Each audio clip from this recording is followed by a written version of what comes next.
Bamutia police ফাঁড়ির নাকের ডগা খোলাবাড়ি থেকে ধারালো ধা দিয়ে একটি বাইক চুরি করে নিয়ে যায় চোরের দল। বামুটিয়া এলাকায় এইভাবে বাইক চুরি ঘটনাকে কেন্দ্র করে গোটা এলাকায় চাঞ্চল্য ছড়িয়ে পড়ে। ঘটনার বিবরণে জানা যায়, বামুটিয়া পুলিশ ফাঁড়ির অন্তর্গত বিমল দত্ত চৌধুরীর বাড়ি থেকে তার মেয়ে জামাই রাজকিশোর দত্তের ছেলে উত্তম দত্তের TR01AB79880 নম্বরের বাইকটি বুধবার রাতের আধারে চুরি করে নিয়ে যায় চোরের দল। সঙ্গে যে ধারালো দা নিয়ে আসে তা ভুলে ফেলে যান। এতে কেন্দ্র করে আতঙ্ক ছড়িয়ে পড়ে। বলা বাহুল্য, চোরের দলদের যদি কেউ দেখে ফেলতো তাহলে এই দা দিয়ে কাউকে না কাউকে তারা জখম করত। এই এলাকায় আগে কখনো এই ধরনের চুরির ঘটনা ঘটেনি, তাই সবাই নিজেদের যানবাহন বাইরেই রাখতেন বলে জানা যায়।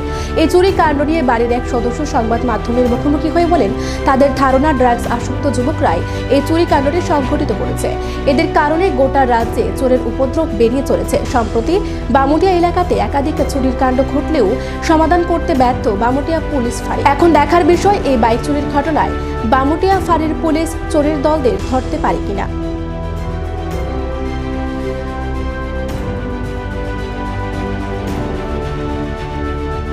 হয়েছে সকালে আমার হাজবেন্ড যখন উঠছিল ঘুম থেকে, সেটা তখন আমারে ডাক দিয়েছে প্রথমে যে বাইকটা পাওয়া যেতেছে না। তো আমি প্রতিদিন যেহেতু একই জায়গায় থাকে, তাহলে বাইকটা একই জায়গায় ভেবে থাকবো। তো আমরা যখন সকালে উঠে দেখি, মানে সব জায়গায় খুঁজে করে দেখি বাইকটা আর পাওয়া গেছে না।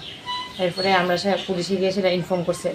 আচ্ছা, কিভাবে বাইকটা নিতে পারে ধারণা আমরা তখন যখন সকালে আয়া দেখলাম যে জায়গায় আমরা বাইকটা রাখি, এই জায়গায় আমরা একটা দাও পাইছি আর কি।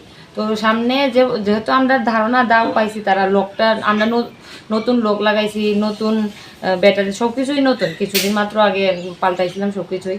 তো এখন লোকটা আমাদের ধারণা যে দাও দিয়ে সেটা তারা লোকটা ভাঙ্গা লয়ে গেছে।